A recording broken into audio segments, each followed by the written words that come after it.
Bismillahirrahmanirrahim. Rabbi zidni ilma. My dear students, I am Shahzad Wahid, and we are going to study ascent of SAP. Without wasting a single moment, let's move to the whiteboard and understand what is basically SAP and what is the meaning of ascent. Yes, my dear students, what is meant by the term SAP?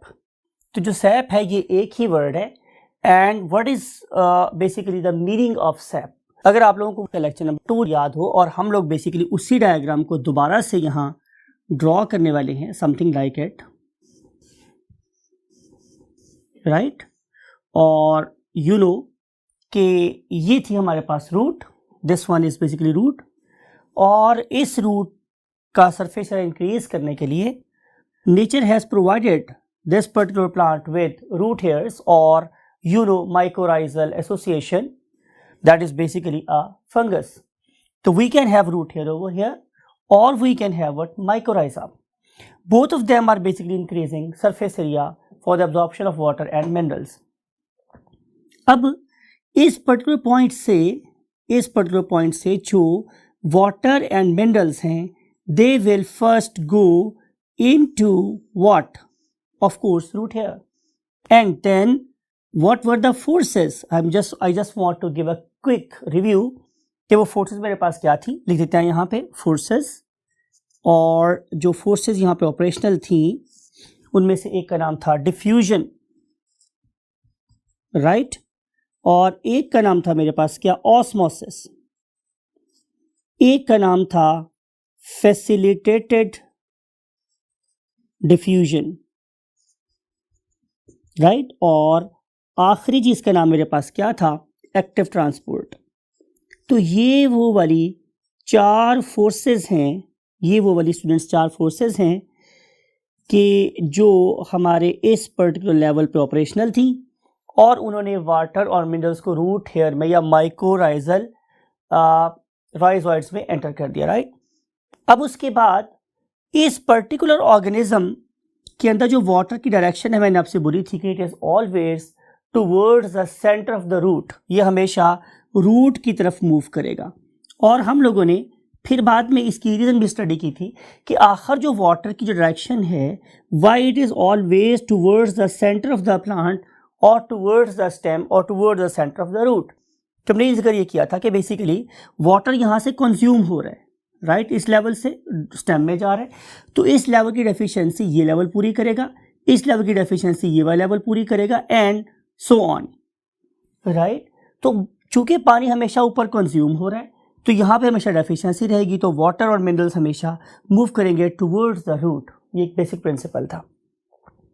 और water minerals इन्हीं चार forces के through move किए थे into the root.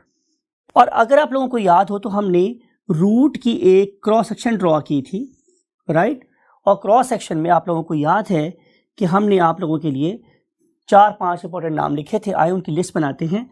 Number 1 was epidermis, right. Then फिर मेरे पास क्या था students? Cortex. Next was endodermis, and next was pericycle. And last but not the least were vascular bundles, and VBs, vascular bundles, they further consist of either xylem or phloem. तो देखिए मैंने सारी की सारी प्रीवियस बातें इस lecture में दोबारा से सिर्फ और सिर्फ आप लोगों के लिए रीइंफोर्स कर दी. अब आपको ये वाली बात भी याद है कि जो हमारा xylem है वो हमेशा कैसा होता है? Star shape, right. इस स्टार के बाजू 4 भी हो सकते हैं, 6 भी हो सकते हैं, 8 भी हो सकते हैं. और फिर आपको ये वाली बात भी याद है डियर स्टूडेंट्स कि हर दो जाइलम के आर्म्स के दरमियान में यहाँ पे क्या प्रेजेंट था? Phloem. So red is basically phloem. अगर इसको लेबल करें हम लोग कि इफ इट इज 1, तो ये मेरे पास चीज़ 1 है.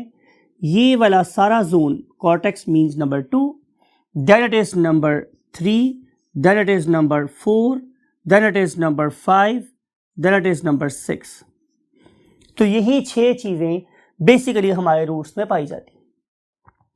फिर हमने ये वाली बात भी स्टडी की थी कि अगर मैं नंबर 2 मीन कॉर्टेक्स में वाटर और मिनरल्स के चैनल्स को देखूं तो यहाँ पे 3 डिफरेंट वे से वाटर इस पर्टिकुलर रूट हेयर से हमारे जाइलम तक पहुंचेगा।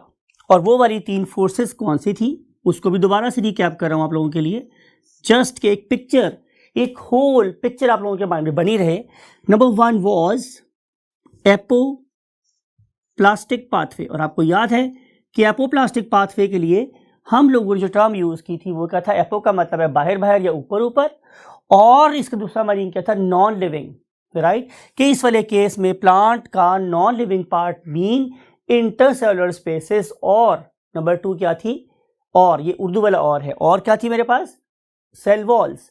तो सेल वॉल और इंटरसेलुलर स्पेसेस वो इन्वॉल्व थी in the transport of water and minerals. फिर उसके बाद हमने दूसरा वे देखा था, और दूसरे वे का नाम मेरे पास क्या था स्टूडेंट, सिम्प्लास्टिक पाथवे। और जब मैंने सिम्प्लास्टिक पाथवे की बात की तो मैंने बोला कि ये लिविंग पार्ट है, और लिविंग पार्ट में पर्टिकुलरली 2 चीजें इन्वॉल्व थी, one of them was cell membrane, other one was cytoplasm. लेकिन हमने सिम्प्लास्टिक पाथवे में जिस चीज को इंक्लूड नहीं किया था दैट वाज अ वैक्यूल। और नाउ हम अब तीसरी फोर्स को भी यहाँ मतलब यू से इंट्रोड्यूस कर रहे हैं, and that very force is basically what, vacuolar pathway. आपको पता है कि वैक्यूल क्या होता है, ये किसी भी प्लांट के बिल्कुल सेल सेंटर में एक बहुत बड़ी स्पेस है that is basically encircled by a very special membrane, and that very special membrane is known as tonoplast।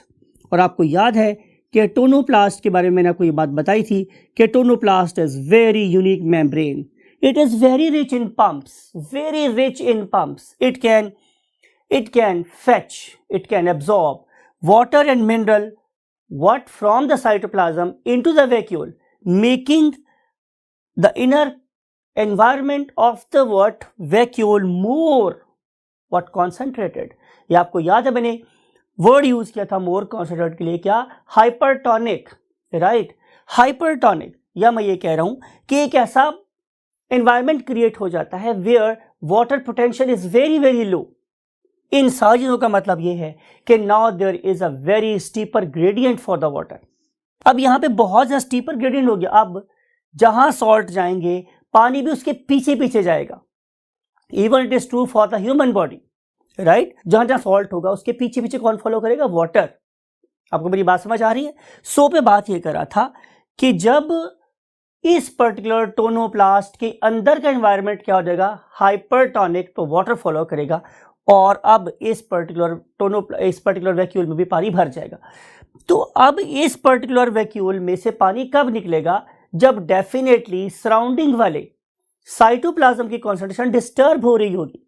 और अब हम ये चाह रहे हैं कि जनाब टोनोप्लास्ट में तो मैंने वाटर स्टोर किया ही इसलिए था कि अगर कभी फ्यूचर में क्या खराब हो जाए, कॉम्पोजिशन ऑफ साइटोप्लाज्म, तो मैं उसको डिस्टर्ब होने से बचाऊं, राइट। तो फिर हम क्या करेंगे कि हम सबसे पहले इसी टोनोप्लास्ट में से, इसी वैक्यूल में से वाटर की एक्सऑस्मोसिस कराएंगे, और फिर without disturbing concentration of cytoplasm हम वो पानी नेक्स्ट सेल को एक्सपोर्ट कर देंगे, एंड सो ऑन। इस तरीके से पानी चलता रहेगा।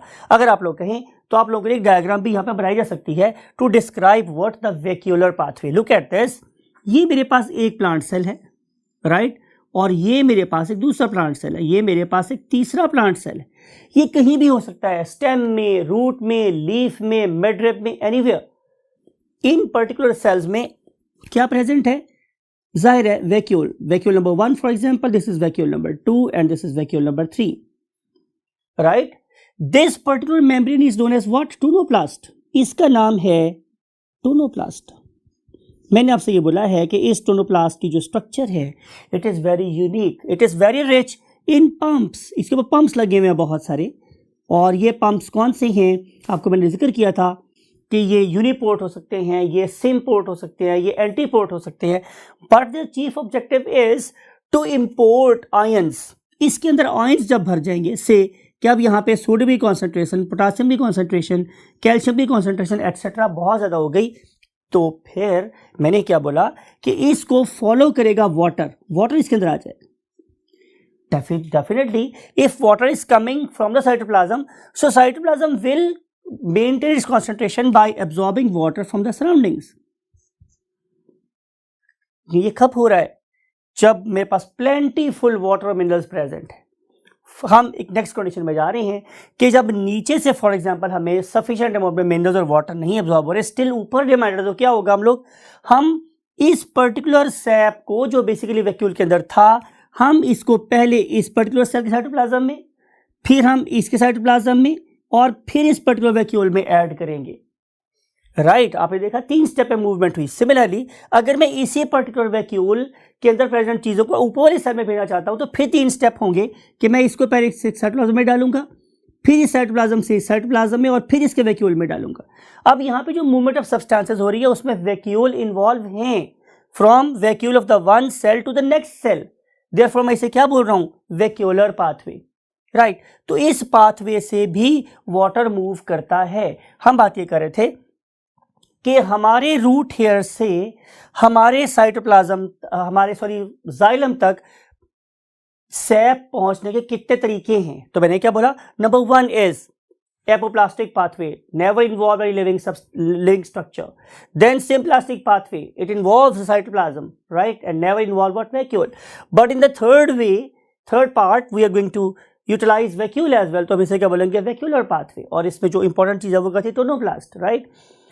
However, whatever the case may be, eventually हम लोगों ने वाटर को कॉर्टेक्स में से पास किया, और कॉर्टेक्स में से पास करने के बाद हम कहाँ गए, एंडोडर्मिस में। मैंने आपको याद है लास्ट लेक्चर में बोला था कि एंडोडर्मिस के अंदर क्या होती है, कैस्पेरियन स्ट्रिप्स होती हैं, और वो वाली कैस्पेरियन स्ट्रिप्स वाटर को एपोप्लास्टिक पाथवे से गुजरने नहीं देती।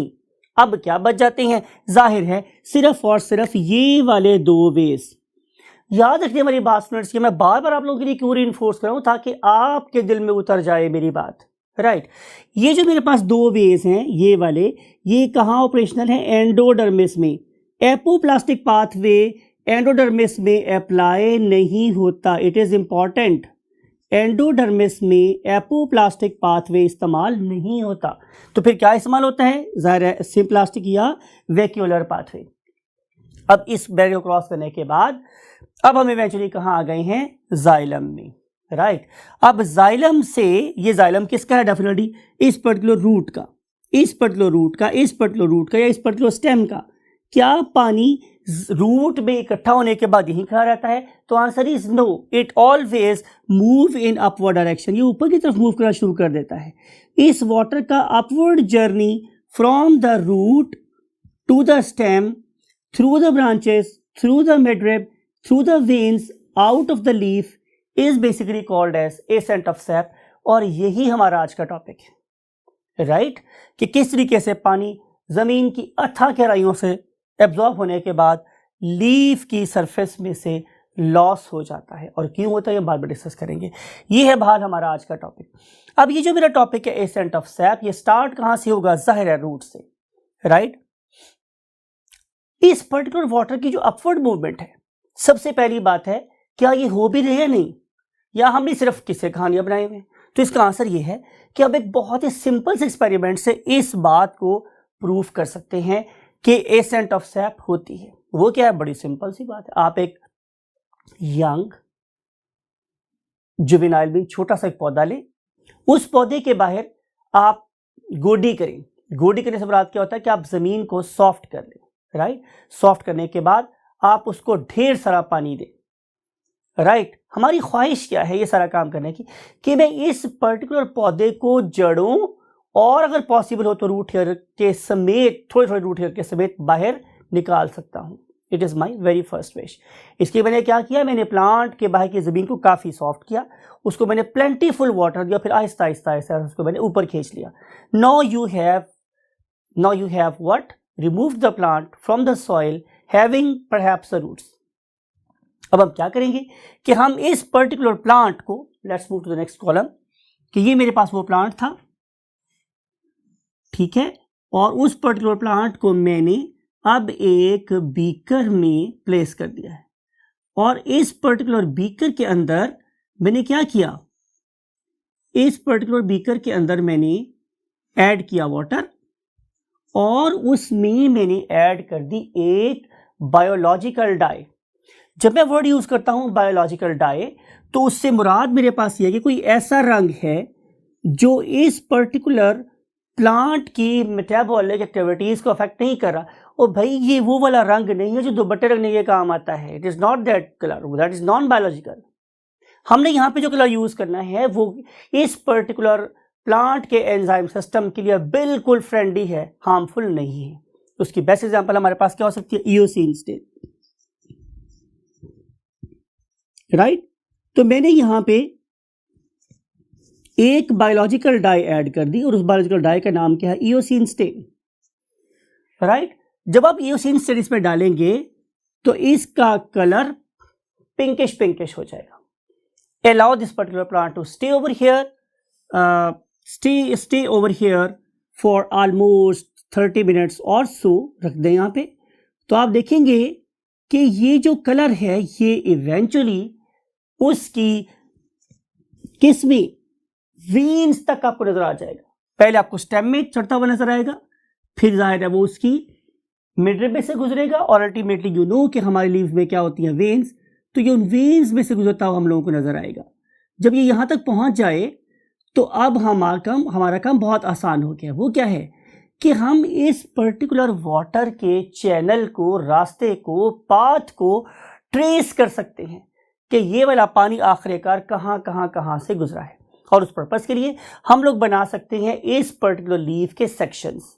Whenever we say section, it means it is a very fine thin film of cell that will allow what the penetration of light through it, right? जब मैंने ये वाला काम किया, मैंने यहाँ से उतार के एक सेक्शन कट किए, तो सेक्शन कट करने के बाद मुझे ये पता चला कि किस किस एरिया में से जो वाटर है वो मूव कर रहा है और किस किस एरिया में से वाटर मूव नहीं कर रहा।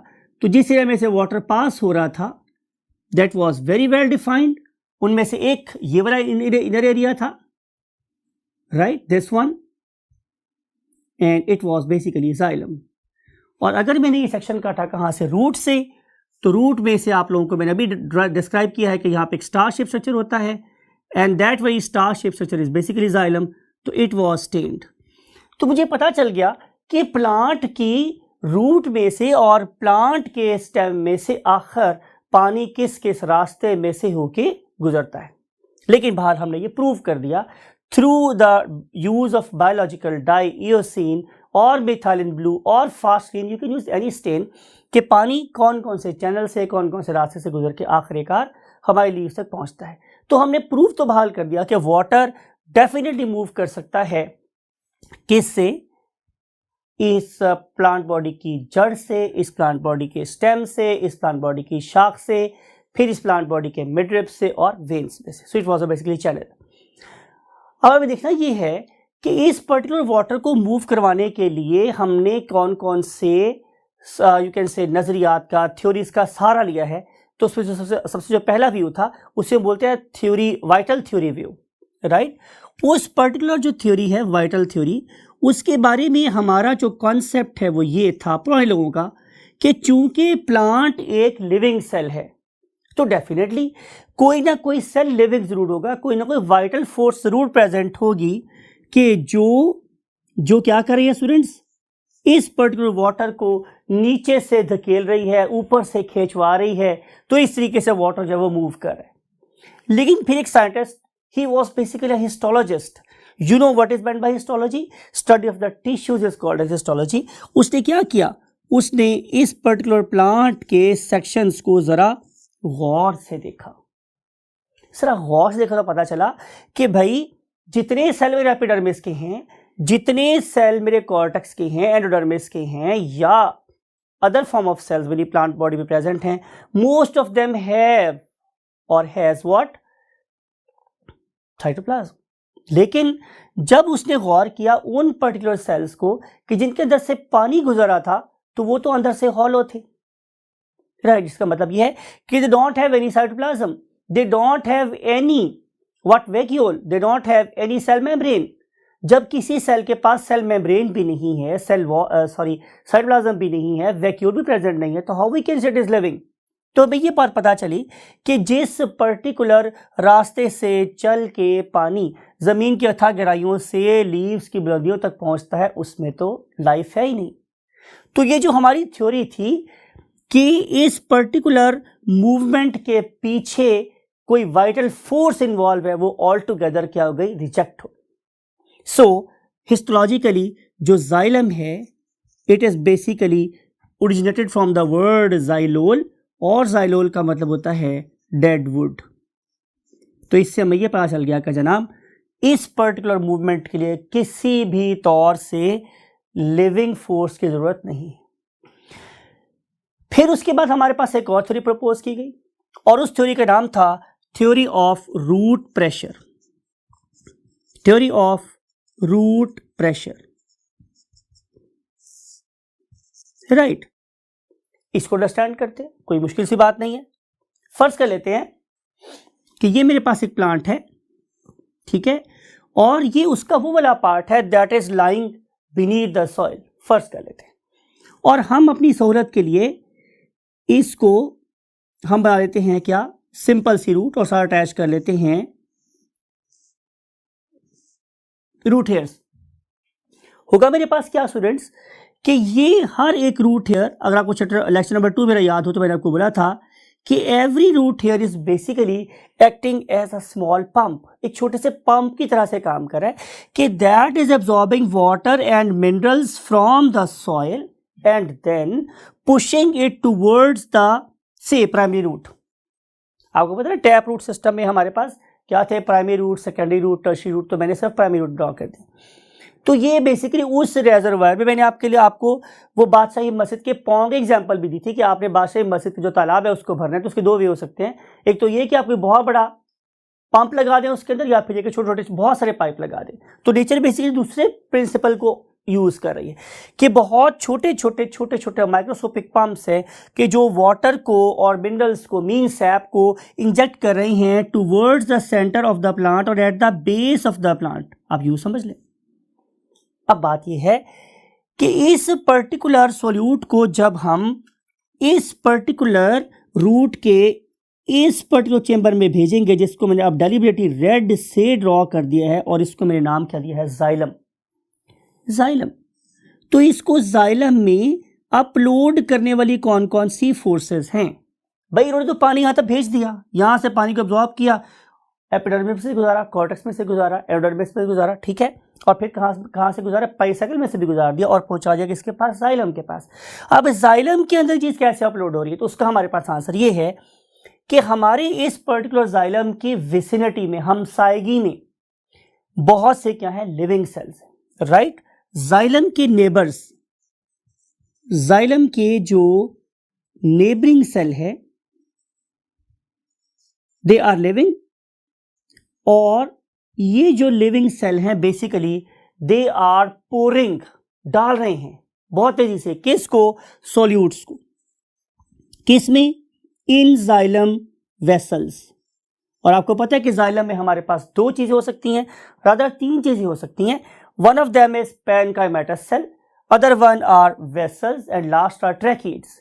अगर आप इसी बोर्ड का पहला वाला पोर्शन देखें तो वहां पे तीन चीजें लिखी हुई आप लोगों के लिए कि यहाँ पे पैरेन्काइमा भी होता है, यहाँ पे जाइलम की वेसल्स भी होती हैं, और यहाँ पे ट्रैकिड्स भी होती हैं। These are three different types of cells making this compound tissue. आपको पता है ना हम कैसे बोलते हैं कंपाउंड टिश्यू, जिसमें दो तीन किस्म के सेल्स हो, उसे हम क्या बोलते हैं, कंपाउंड टिश्यू। तो यहाँ पे पैरेन्काइमा सेल्स भी हैं, वेसल्स भी हैं, ट्रैकिड्स भी हैं, इसलिए मैं इसे क्या वर्ड यूज कर रहा हूँ, कंपाउंड टिश्यू। अब ये जो मेरे पास living cell means parenchyma cells हैं, they are pouring solutes into the xylem vessels, ठीक है। अब उसकी वजह से क्या होगा कि भाई जाहिर है इस पर्टिकुलर एरिया में सॉल्यूट पोटेंशियल बढ़ जाएगा। जाहिर है अगर सॉल्यूट पोटेंशियल बढ़ गया तो हमारे यहाँ पे कंडीशंस कैसी हो जाएंगी, हाइपरटोनिक। अब उन हाइपरटोनिक एनवायरनमेंट को मैंने आपको बोला था कि जहां भी सॉल्यूट आएंगे उसके पीछे पीछे कौन आएगा, वाटर। तो जाहिर है कि जब यहाँ पे पहले गए सॉल्ट्स तो उसके पीछे पीछे जा रहा है क्या, हमारा वाटर, जिसकी वजह से एक कांस्टेंट प्रेशर डेवलप हो रहा है किसके अंदर, जाइलम के अंदर। अभी जो प्रेशर से डेवलप हो रहा है वो दो वेज में बाहर जा सकता है भाई, या तो वो यहां से पानी को दबा नीचे फेंक दे या उसे अपर डायरेक्शन में मूव करवा दे। अब ये जो नीचे टेपरिंग एज है ये वाली चीज, और फिर आपको याद है कि हमने कैस्पेरियन स्ट्रिप के बारे में एक बात कही थी, राइट, और फिर कांस्टेंट यूज ऑफ वाटर, ये तीन फोर्सेस हैं जो वाटर को कभी भी बाहर आने नहीं देते। तो फिर क्या है, एक ही वे बचता है, और वो ये कि हम इस पर्टिकुलर वाटर को अब ऊपर डायरेक्शन में मूव करवा दें, राइट। तो वो वाला प्रेशर जो रूट्स जनरेट करती हैं, किसका, वाटर का, किस लिए कि वो अपवर्ड डायरेक्शन में मूव करे, उसे हम बोलते हैं रूट प्रेशर। तो जो हमारी दूसरी थ्योरी थी वो ये थी माय डियर स्टूडेंट्स कि हमारी roots they are basically acting as very small pumps, and you know when many small forces combine together they will give rise to a mega force. तो ये छोटी छोटी सी फोर्सेस मिलके एक बड़ी फोर्स बन जाती हैं जो वाटर को अपवर्ड डायरेक्शन में मूव करवाने में हेल्प कर रही होती। अब देखना ये है माय डियर स्टूडेंट्स कि क्या ये फोर्स इतनी ज्यादा है कि वो वाटर को जमीन की गहराइयों से उठा के किसी 100 मीटर ऊंचे प्लांट में, जैसे रेडवुड प्लांट है या यूकलिप्टस प्लांट्स हैं, उनकी बुलंदी तक पहुंचा दे। तो आंसर इज नो। हमने अंदाजा लगाया कैसे, हमने फॉर एग्जाम्पल प्लांट लिया, उस प्लांट के हमने क्या उतार दिए, लीव्स। लीव्स आने के बाद हमने ये देखा कि क्या भी वाटर मूव कर रहा है, तो शायद मूव कर रहा था, लेकिन अंदाजा हमने ये करना था कि ये वाला वाटर विदाउट लीव्स कहां तक असेंड कर सकता है। तो मैंने इस पर्टिकुलर ट्री को, चले हमने ज्यादा लॉस नहीं किया, तो मैंने सिर्फ एक 10 फुट ऊंचे ट्री को काटना शुरू कर दिया, राइट। मैंने इसको काट के देखा फॉर एग्जांपल 9 फुट से, फिर मैंने काट के देखा 8 फुट से, फिर 7 फुट से, 6 फुट से, 5 फुट से, मैंने डिफरेंट हाइट से इसको काटना शुरू किया कि कब इस पर्टिकुलर रूट प्रेशर की वजह से पानी बाहर निकलता है। तो मुझे ये पता चला कि अगर मेरे पास एक 100 फुट लंबा, अगर मेरे पास एक 100 फीट टॉल प्लांट है, तो उसका सिर्फ और सिर्फ maximum up to 7 feet, just up to 7 feet water throw कर सकती हैं रूट्स, राइट। सिर्फ इतना, मोस्ट ऑफ द ट्रीज में इतना भी नहीं, ये मैक्सिमम वैल्यू बोली जा रही है, राइट। यानी कि किसी भी प्लांट की हाइट का जस्ट मैक्सिमम 7% वाटर थ्रो कर सकती हैं वर्टिकली अपवर्ड कॉन roots, not more than it. अब ये जो बाकी फिगर बचता है स्टूडेंट्स, दैट इज अप्रॉक्सीमेटली 93% और 94%। It is really really very significant. इतनी सिग्निफिकेंट फोर्स अभी बाकी है, इतनी सी फोर्स, सिर्फ इतनी सी फोर्स, आप समझिए स्टूडेंट्स, सिर्फ इतना सा जो फोर्स था वाटर का वो ऊपर भेजने का, वो कौन प्ले कर रही थी, रूट्स। तो फिर बाकी force that is approximately 93 to 94%, वो कहाँ से आ रही। तो इस पर्पस के लिए एक और साइंटिस्ट, उन्होंने क्या किया, उन्होंने एक और थ्योरी प्रपोज की, and that scientist was basically Dixon and Joly. उन्होंने थ्योरी प्रपोज की, उसका नाम क्या था students, theory number 3, and that is called as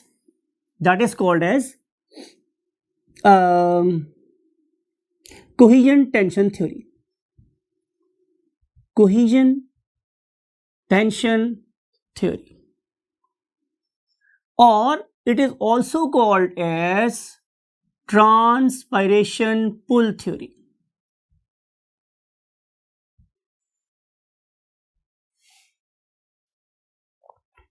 right, अब इसको अंडरस्टैंड करते हैं।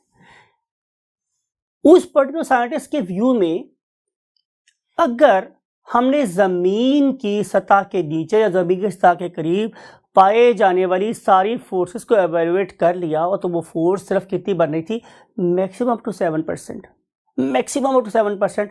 तो बाकी 93% फोर्स बेसिकली कहाँ से अप्लाई हुई थी, उसको मैं ढूंढना था। तो उस पर्पस के लिए उन्होंने एक थ्योरी प्रपोज की, नाम कहते हैं कोहेजन टेंशन थ्योरी। इस पर्टिकुलर कोहेजन टेंशन थ्योरी में जो चीजें पार्टिसिपेट कर रही हैं उसको अंडरस्टैंड करते हैं। Number one thing is cohesion. जो वर्ड है कोहेजन, ये वर्ड निकला है कहां से, सर मैं आपको समझा रहा हूं, कोऑपरेटिव फोर्स से, राइट, कोऑपरेटिव फोर्स, राइट। अब जरा बात को गौर से सुनिएगा, बहुत सिंपल सी बात है। देखिए, आप कौन है लिविंग, मैं कौन हूं लिविंग, मैं आपसे भी कोऑपरेट कर सकता हूं। मुमकिन है मैं आपको आज बहुत अच्छा पढ़ा दूं, मुमकिन है मैं आपको कहीं से पिक करूं, कहीं ड्रॉप कर दूं, लेकिन आपका क्या ख्याल है, मैं कभी किसी दीवार से कोऑपरेट करूंगा, या मैं जिस कैमरे के थ्रू आपसे बात कर रहा हूं क्या मैं उससे कोऑपरेट करूंगा? हाँ, शायद मैं कैमरामैन से तो कर लूं, लेकिन कैमरे से नहीं कोऑपरेट कर सकता कोई, राइट। तो कोऑपरेशन हमेशा किसके साथ होगा? सेम स्पीशीज के मॉलिक्यूल के दरमियान में। अगर मैं इंसान हूं तो जाहिर है जो यहाँ बैठे हुए कैमरामैन है वो भी एक इंसान है, जो आप लोग वो भी इंसान है, तो सेम स्पीशीज के दरमियान में तो ताउन हो सकता है, राइट। अगर ये कैमरा 8 घंटे काम करेगा तो बिल्कुल नहीं थकेगा, लेकिन जो हमारे कैमरामैन शायद वो 4 घंटे के बाद थक सकते हैं। तो मैं चलो यार कोई तुम जाकर थोड़ा सा एंजॉय करके वापस आ जाओ। तो कोऑपरेशन हमेशा किसके दरमियान में है? With the molecule of the same species. अब हम किसकी बात कर रहे हैं? वाटर की। तो हम क्या बात करेंगे कि ये मेरे पास एक वाटर मॉलिक्यूल है और ये मेरे पास एक दूसरा वाटर मॉलिक्यूल है और ये मेरे पास एक तीसरा वाटर मॉलिक्यूल, राइट। अब क्या होगा कि इस पर्टिकुलर ऑक्सीजन के पास आपको पता है नेगेटिव चार्ज है, राइट, और इस हाइड्रोजन के पास क्या है? पॉजिटिव चार्ज है। तो क्या होगा कि जब भी ये दो अपोजिट चार्ज दूसरे के सामने सामने आएंगे तो यहां पे फोर्सेस डेवलप हो जाएंगी and you know these forces are called as what? Hydrogen bonds. तो एक हाइड्रोजन बॉन्ड ये बन गया और एक हाइड्रोजन बॉन्ड ये बन गया, राइट। ये हाइड्रोजन बॉन्ड्स बेसिकली पानी के मॉलिक्यूल्स को आपस में जोड़े रखते हैं, राइट। पानी के मॉलिक्यूल को आपस में जोड़े रखते हैं, something like the rings of a chain.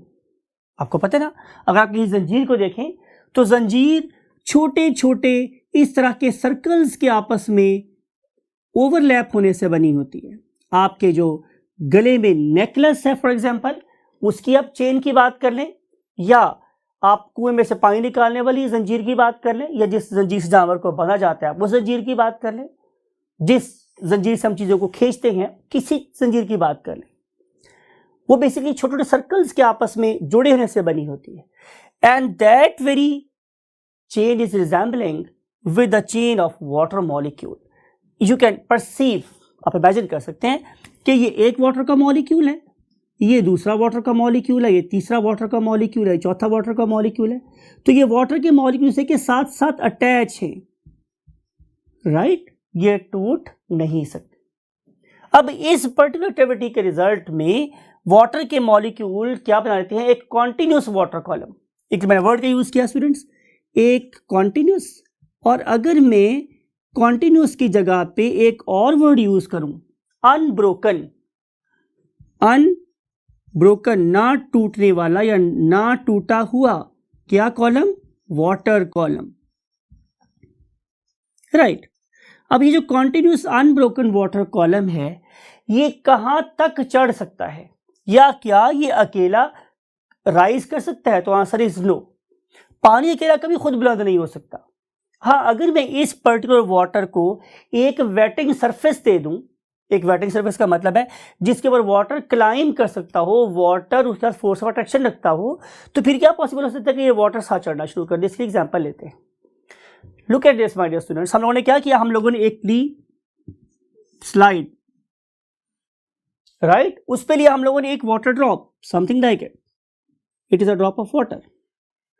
अब मैंने एक कैपिलरी यूज की, आपने डेफिनेटली बायोलॉजी में, केमिस्ट्री में यूज की होगी ट्यूब, बहुत ही फाइन, बहुत पतली सी यूनिफॉर्म डायमीटर की ग्लास ट्यूब होती है, और अब इसे नाम कह देते हैं कैपिलरी ट्यूब, राइट। अब ये जो मेरे पास कैपिलरी ट्यूब है, इसको मैंने एक एंड से पकड़ा और दूसरे एंड पे मैंने इसको इमर्स कर दिया, डुबो दिया। I am sorry because I don't have scale, कि यूनिफॉर्म डायमीटर ड्रॉ नहीं हो रहा है यहाँ पे। तो क्या होगा स्टूडेंट्स कि ये जो वाटर है ये खुद ब खुद इसके ऊपर चढ़ जाएगा किसी खास लेवल तक, खुद ब खुद। मैंने कुछ भी नहीं किया, मैंने इसके ऊपर से सक्शन फोर्स अप्लाई नहीं की, मैंने सिर्फ इसके इस एंड को पानी में जस्ट डिप किया तो वाटर खुद ब खुद ऊपर चढ़ गया। वाटर इसके ऊपर कैसे चढ़ गया? आंसर इज कि बेसिकली इस वक्त एक स्पीशीज के सारे मॉलिक्यूल आपस में अट्रैक्ट तो हो ही रहे थे, एक और फोर्स ऑफ अट्रैक्शन डेवलप हुई जिसे हम नाम देते हैं adhesive force. We name it as what? Adhesive force. अब जब मैं वर्ड यूज करता हूं एडहेसिव, इसका क्या मतलब है? इस एडहेसिव फोर्स का क्या मतलब है? इसके लिए हम ऐसे करते हैं कि हम एक डायग्राम बनाते हैं और ज़्यादा मैग्नीफाइड, राइट। वो देखें क्या है कि ये है मेरे पास सरफेस, एक वॉल है फॉर एग्जांपल मेरे पास कैपिलरी ट्यूब की, और ये है मेरे पास दूसरी वॉल कैपिलरी ट्यूब की, right.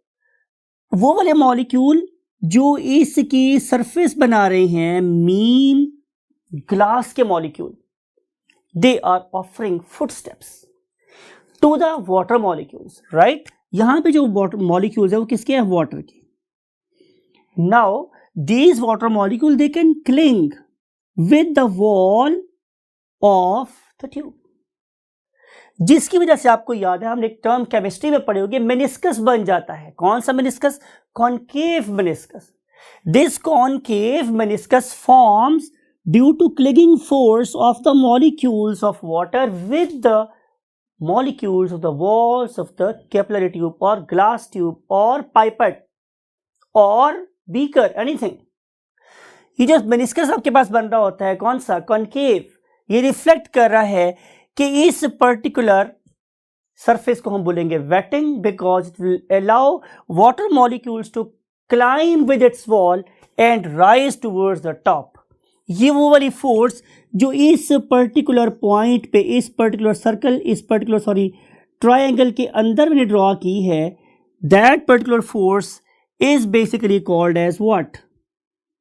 Is basically called adhesive force. Adhesive force. अब अगला सवाल, भाई एडहेसिव फोर्स तो है यहां पे, नजर आ रहा है हम लोगों को कि अगर एडहेसिव फोर्स ना होती तो वाटर ऊपर कैसे चढ़ता? भाई अकेला वाटर तो होती तो ऊपर टॉप तक मूव ही नहीं कर सकता। तो इस पर्टिकुलर एडहेसिव फोर्स को डेवलप किसने करवाया? तो उसके लिए हमें देखना पड़ेगा कंपोजिशन ऑफ जाइलम को, राइट। तो अब लिखते हैं हम लोग व्हाट? Composition of xylem.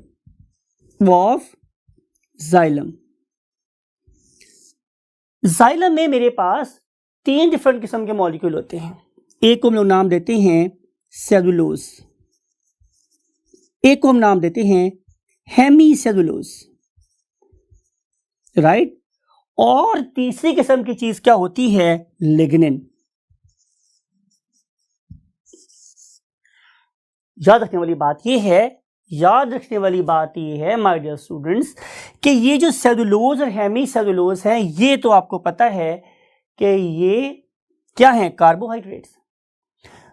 अगर मैं लिग्निन को देखूं तो ये एक ऐसा मॉलिक्यूल है जो नंबर 1 इन पर्टिकुलर फाइबर्स के दरमियान में क्रॉस वॉल्स बनाता है, समथिंग लाइक इट, ऐसी क्रॉस वॉल्स बना देता है। नंबर 2 इंपॉर्टेंट बात यह है कि ये वाटर प्रूफ मटेरियल है। It is non wetting. मैं वर्ड यूज करूं non wetting, means it avoids water. It offers an obstruction, an obstacle, एक रुकावट in the way of what? Water.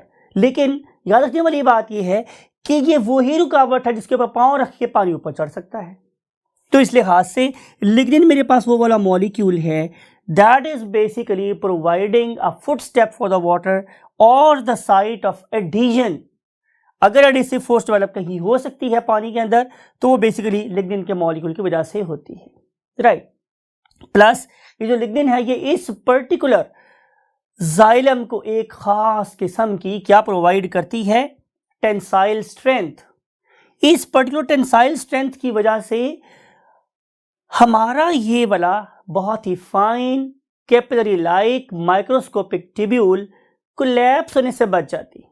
यानी कि अगर आप किसी पर्टिकुलर जाइलम वेसल की लॉन्गिट्यूडल डायग्राम देखो तो आप लोगों को उसके अंदर डिफरेंट किस्म की थिकनिंग्स भी नजर आएंगी, समथिंग लाइक इट, ठीक है, समथिंग लाइक इट और समथिंग लाइक इट, इस तरह की थिकनिंग्स होती।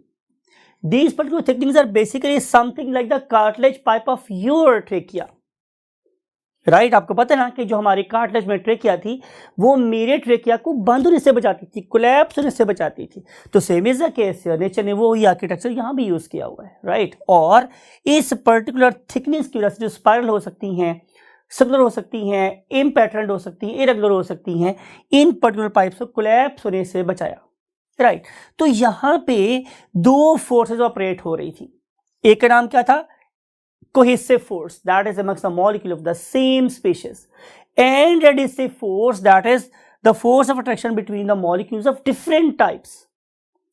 इसकी मिसाल एक और भी लेते हैं. अगर आपने कभी एनवेलप देखा हो तो उसके हमने क्या किया हुआ है, एक सेलुलोज के पेपर के ऊपर गम लगाई हुई है. अब गम सेलुलोज के पेपर के ऊपर चिपकी हुई है, किस वजह से? एडहेसिव फोर्स की वजह से. अब आप क्या करें, उसी गम को थोड़ा सा वेट करें और दूसरी तरफ पेपर पे बंद करके लगा दें तो फिर चिपक जाएगा, because due to adhesive force. तो adhesive force between the molecules of two different species है. एनवेलप क्या है? सेलुलोज का बना हुआ, और गम क्या है? कोई और स्पीशीज. तो इनके दिमाग में जो फोर्स है वो क्या है? एडहेसिव. तो इमेजिन कितने फोर्स से बंद हो जाता है हमारा एनवेलप, राइट. तो बात हो रही थी ये कि एडहेसिव फोर्सेस और कोहेसिव फोर्सेस वो बेसिकली एंश्योर करती हैं वाटर की अपवर्ड मूवमेंट, राइट. लेकिन हम लोगों ने किया क्या कि हम लोगों ने एडहेसिव फोर्सेस की प्रेजेंस में, कोहेसिव फोर्सेस की प्रेजेंस में, रूट प्रेशर की प्रेजेंस में सिर्फ और सिर्फ ये किया कि हमने इस पर्टिकुलर प्लांट के लीव्स उतार दिए. Activity that resemble to the activity of autumn. खजां के मौसम में भी कुछ ऐसा ही हो रहा होता है, राइट. खजां के मौसम में भी माय डियर स्टूडेंट्स ऐसा ही हो रहा होता है कि हमारे जो लीव्स, हमारे जो ट्रीज हैं, सॉरी, उनके लीव्स सारे हेड ऑफ हो जाते हैं. तो अब देखेंगे क्या होता है. हमने ये देखा कि जब ये वाला प्रोसेस हुआ तो क्या प्रॉब्लम हुई. प्रॉब्लम ये हुई कि हमारे इस पर्टिकुलर जाइलम वेसल्स की एम्पटिंग हो गई, खाली हो गई वो, बिकॉज कि वो फोर्स जो कॉन्टिन्यूसली वाटर को ऊपर की तरफ खींच रही थी वो तो नलिफाई हो गई. इसका मतलब ये है कि इन सारी फोर्सेस के होते हुए हमें एक और फोर्स की जरूरत थी, that is basically operational at the top of the stem, and that very force is operational somewhere here. वो यहां पे ऑपरेशनल थी, somewhere here. And this particular area of the tree is called as canopy. Canopy of the tree. ये canopy of the tree किससे बनी हुई है? सारे लीव्स में से. और ये जो लीव्स हैं they are doing one thing, right. They are doing one thing, and that very important thing is called as transpiration. And that very activity, transpiration or transpiration, is nothing other than loss of water from the GBS of the plant body. Whenever we use the term GBS, it stands for general plant body surface. ठीक है.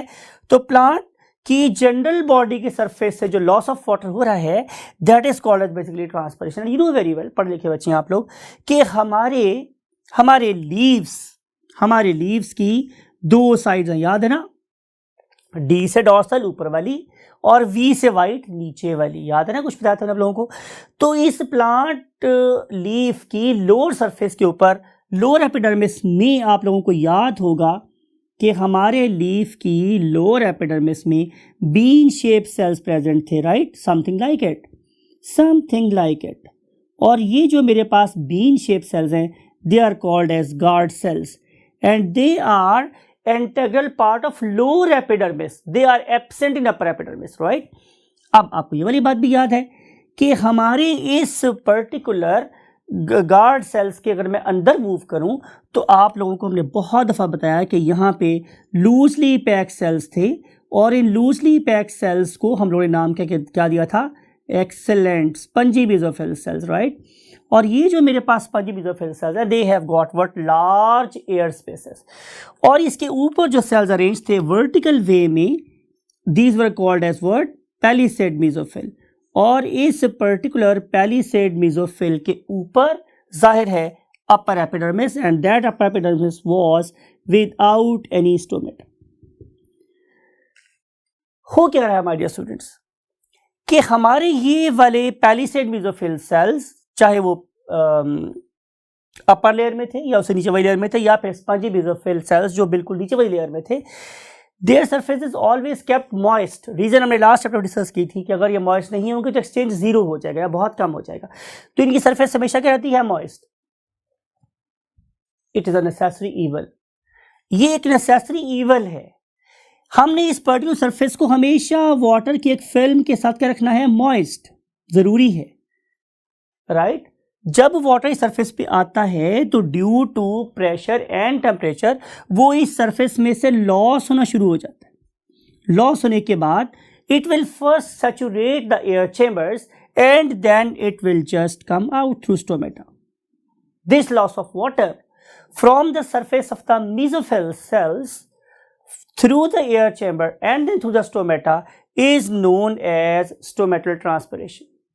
अब सवाल ये है कि अगर हमारी stomatal transpiration water को लॉस करवा रही है तो फिर ट्रांसपायरेशन, तो फिर इस पर्टिकुलर सेल के इंटीरियर में मींस अंदर में अमाउंट ऑफ वाटर तो कम हो जाएगी. कॉमन सेंस भाई, अगर आपके पास से 100 रुपया है उसमें मैं इस्तेमाल का शुक्र 10 रुपये करके, तो टाइम विल कम कि जब मेरे पास 100 रुपया ख़त्म हो जाएगा. तो वो जो मेरे पास फर्दर 100 रुपया कैसे हो सकता है? Definitely I have to earn और I have to have it from somebody. तो इस पर्टिकुलर लीफ की सरफेस को मॉइस्ट रखने का या इसके साइटोप्लाज्म में अमाउंट ऑफ वाटर को मेंटेन रखने का फिर कोई सोर्स होना चाहिए. तो वो सोर्स क्या है? इसी की विसिनिटी में पाया जाने वाला व्हाट? जाइलम. राइट, ये वाला जाइलम यहाँ से वाटर को इन पर्टिकुलर सेल्स को दे देगा. रास्ता हमने पहले देखा हुआ है, किस रास्ते से, किस चैनल से, किस कहकशां में से गुजर के अल्टीमेटली वाटर यहाँ पहुँचेगा. We have studied this in detail. So इस पर्टिकुलर जाइलम में डेफिशिएंसी होगी. ये डेफिशिएंसी जाइलम कौन सा जाइलम में हुई? वेन के जाइलम में. अब अगर वेन के जाइलम में डेफिशिएंसी हुई तो वो कैसे पूरी करेगा? जाहिर है मिडरिप के जाइलम में से. मिडरिप कहाँ से कमी पूरी करेगी? जाहिर है पेटियोल के जाइलम में से. तो वो कहाँ से कमी पूरी करेगा? जाहिर है किसी ब्रांच के जाइलम में से. और वो कहाँ से पूरी करेगा? स्टेम के जाइलम में से. So there is a constant back force, dragging force. हम इस पर्टिकुलर लीफ के टॉप पे बैठे हुए, हम इस पर्टिकुलर लीफ के टॉप पर बैठे हुए बेसिकली वाटर को अपवर्ड खींच रहे हैं. Right, and that very force कि जो ड्रैग कर रही है वाटर को इन upward direction from the top of the leaves and it is being applied in downward direction. लगा ऊपर से रहे हैं लेकिन नीचे की तरफ लगा रहे हैं. Right, that particular force is called as what? Transpiration pull. अब यहाँ पे हमें ये पता चलता है कि अगर मैं इस पूरे लेक्चर को समराइज करना चाहूँ तो मुझे पता चलेगा कि बेसिकली एसेंट ऑफ सैप के लिए हमें आपके 3-4 दोस्तों की ज़रूरत थी. फॉर एग्जांपल, एक आप है जिसको हम लोगों ने किसी ट्री के टॉप पे बिठाया हुआ है. Its job is to what? Pull the rope. ये समझ ले, अगर हम पानी को किसी रस्से से तशबीह दे रहे हैं जो कंटिन्यूस रहना चाहिए, तो क्या होगा? वो रस्सा है, ऐसे आपके पास है, वो रस्सा ऊपर की तरफ से खींच रहे हैं, तो रस्से को खींचने की जो फोर्स आप बिल्कुल टॉप से लगा रहे हैं, that is called as transpiration pull. हम फर्ज कर लेते हैं कि हमने नीचे एक बहुत ही यू कैन से नैरो सा यहाँ पे क्या लगा दिया है, एक होल लगा दिया जिसके अंदर से रस्सा जो है ना वो खींच सकता है, सिर्फ सिंगल सा खींच सकता है. अब हमने किया क्या कि हमने इस पर्टिकुलर पॉइंट पे जो रस्सा नीचे रखा हुआ है आप लोगों के पास खींचने के लिए, सी दैट इज ट्विस्टेड. अगर मैं इसे पंजाबी की ज़बान में बात करूं तो समझ लें कि एनो गुंजल पै गए. अब मैं क्या करता हूं कि मैं आपको कहता हूं नीचे जाओ और दोबारा इसको ठीक करो, फिर ऊपर जाओ जाके खींचो, तो क्या होगा? मुश्किल होगी. हमने क्या किया कि हमने आपके 2-3 दोस्तों को नीचे भी लगा दिया. One of them is basically क्या कर रहा है, वहां से जो नॉट्स हैं, जो गूंज रहे हैं, उसे ठीक कर रहा है. अब एक फोर्स नीचे काम कर रही है और एक फोर्स ऊपर काम कर रही है. नीचे वाला जो आपका फ्रेंड है वो उसको बल नहीं पड़ने दे रहा, गूंजल नहीं पहन दे रहा, और जो आप टॉपर बैठे हैं वो आसानी से उसके ऊपर खींचते चले जा रहे हैं. So activity will be very smooth. So I mean to say कि यहाँ पर डिफरेंट फोर्सेज ऑपरेट कर रही हैं. One force that is perhaps 93%, it is basically transpiration pull. Other one is adhesive force, other one is cohesive force, other one is tensile strength of xylem, other one is a root pressure. अगर मैं नीचे base पे जाऊं तो जाहिर है diffusion, osmosis, active transport, facilitated diffusion, all these forces work in tandem, मिल के काम कर रही हैं. Once they work in tandem, they will ensure the flow of water definitely maybe up to what? 100 meter tall plants, something like redwood plants of California. तो ये सारा मिल के काम करने का समर है कि हम इस पर्टिकुलर वाटर को ज़मीन की गहराइयों से उठा के लीफ फिलोजी तक पहुंचा सकते हैं. So this is the basically ascent of SAP. अगले लेक्चर में आपके साथ मिलेंगे वो एक नई एजुकेशन टॉपिक के साथ, that is basically details of transpiration. Till that time take very good care of yourself and your great parents and have a pray for us. अल्लाह हाफिज़।